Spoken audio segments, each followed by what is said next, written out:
am here with Emmy winner Eva LaRue of All My Children, The Young and the Restless. I mean, you are truly a daytime legend who is amongst daytime legends. How great is it to see some of that coming back? Oh my gosh, it's so exciting to see it all coming back. Thank you for that introduction, by the way. Wow. And the exciting thing now is that they have announced that Pine Valley is going to be a new show for nighttime. So that's breaking barriers and crossing barriers for daytime into nighttime, and I think that that's really exciting because the show comes with its own.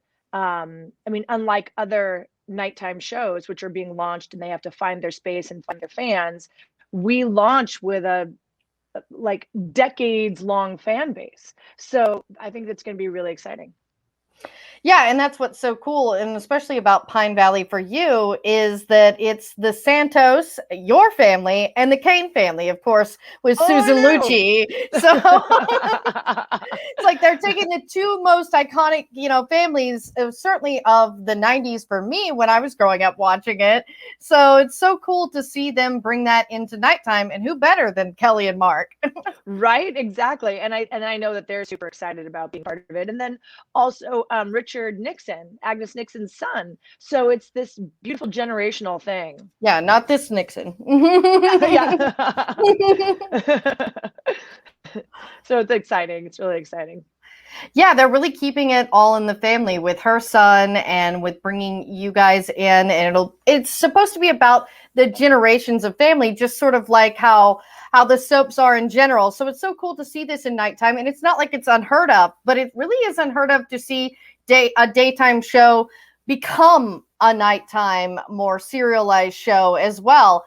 Isn't this the first one? Because we haven't. It's the first time. Yeah, it's the first time that a soap opera, a legitimate soap opera that was on the air for more than 40 years, is being resurrected as a nighttime show. It's the first time ever. So it's really exciting to be part of that.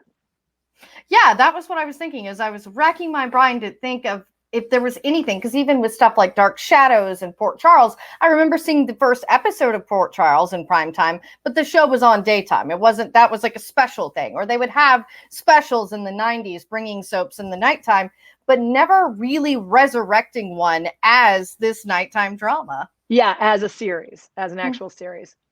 The future of television is here, and it's Real Good TV. Download the It's Real Good TV app now on Roku, Apple, and Android devices, or stream online at itsrealgoodtv.com. And get instant access to hundreds of shows from 5 different networks. That's right, all of your favorite shows in one place. Free to download, free to watch. Watch on demand or stream one of our live TV networks in real time. Start watching today because it's Real Good TV. Speaking of earlier, when you won the Emmy, that was the first year that the Emmys had gone back to primetime. This was one of those benefits to COVID, as much as we could say, is that, you know what, they were like, people that they're home, they're watching, and they've started watching the soaps again, because at that time it was on CBS, and they had been airing reruns of their soaps, The Young and the Restless, which you won for, and they also were doing it for Bold and the Beautiful as well. So what was it like to finally be back in primetime for the daytime Emmys? Oh my gosh, it was exciting, because that was how, when I started on daytime, there were 11 soaps. And at that point, they'd come down from 15 soaps. So if you had already been canceled, but there was 11 soap operas on the air. Soap operas were still thriving. And now we're down to like 4 soaps. So back in the heyday, when it was on NBC and ABC, and it was such a huge, exciting thing, it was really fun to see one of that, like you said, the silver lining of COVID being that we were back on primetime, because people were really thirsting for any kind of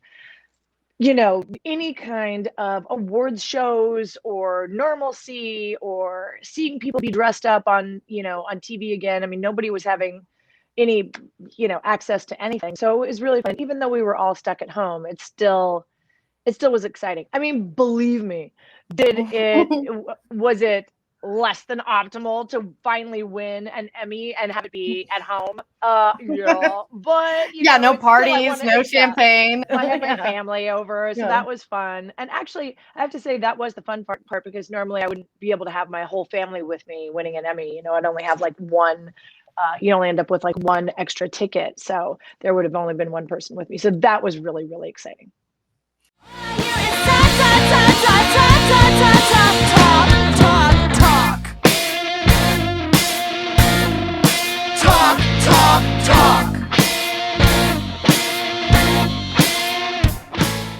For the first time in a long time, we were all really in the same storm, not all in the same boat, but everybody could sit down and watch the Emmys. And I think that's one thing we've seen with COVID and why there is this resurgence in daytime and why we're doing an event like this, a virtual Comic-Con for the soaps, is because I do see that now that people have been forced to be at home, I mean, the silver lining again is daytime is back. People, it was comforting to see like what John and Marlena are up to or what Victor Newman's doing. Because you can check in a decade later and the people that you loved are usually still there. Yeah. You can jump right in and in 2 days you can pretty much glean what happened over the last 10 years, like if you've missed it. So there's a real comfort to daytime. Yeah, and hopefully this event brings comfort to fans at home as well, and just bringing them something that I've always wished there was. I'm a big nerd, so I was used to going to Comic Cons, but we were all like, why isn't there one for daytime? And this is kind of what soap fans should get after a crazy year like we've had, and we're bringing it to you in your home, just like the Emmys will be again this year on CBS. Hi SoapCon Live, this is Paul Calais-Grover in Liverpool in the UK. I'm not going to be talking about soap operas that we have here. I'm sure you've heard of them. EastEnders set in London, Coronation Street set in Manchester, or even Brookside that was set in Liverpool here for decades. I'm going to be talking about the soap operas that mean something to me. Soap operas in America, the home of soap operas. For me, this is where I can live an alternative life, a life in the sun, a life of drama. So for me, American soap operas are the way, and the pinnacle for these soap operas for me are the likes of Dynasty, The Dallas, even Sunset Beach. We send over British actresses to be absolute stars in your soap operas. Who can't forget Emma Sims, General Hospital, and Dynasty, Stephanie Beacham, The Colbys, and Dynasty, Joan Collins, Dynasty. And don't forget Leslie Ann Down for Sunset Beach. So for me, American soap operas all the way. Thank you. When most things were closed in LA, you had the privilege of working on The Young and the Restless. I was curious because the way that your character, Celeste Rosales, zoomed her son, did you do that in studio or did you do that at your house? Well, I actually did that one in studio, but I have a friend, Patricia Darbo, and she's on the show too. And she's been zooming from home because she's a more regular character. So she's been at home and zooming.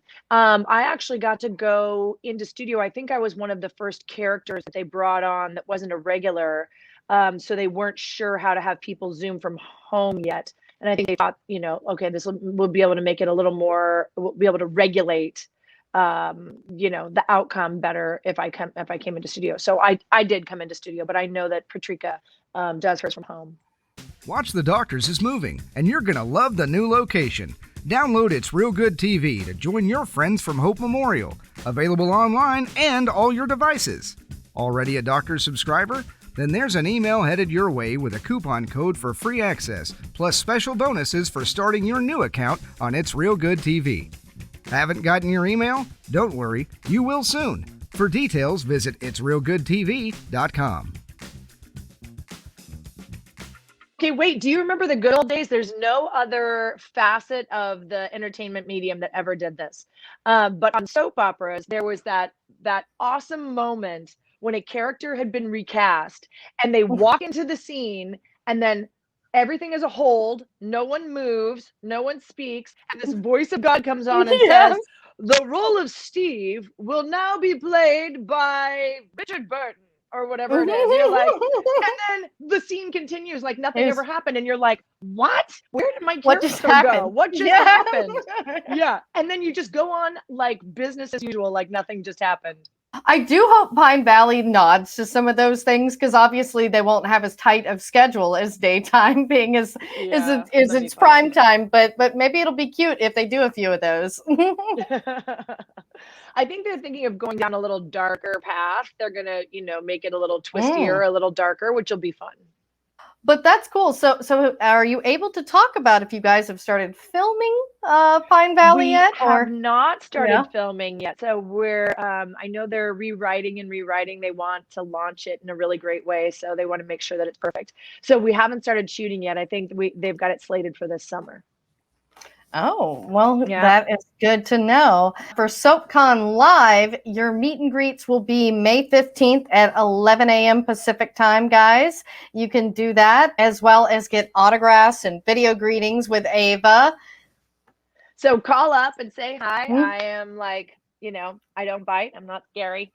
So All right. Well, thank you so much for doing this, thank Ava. you. Thanks a lot.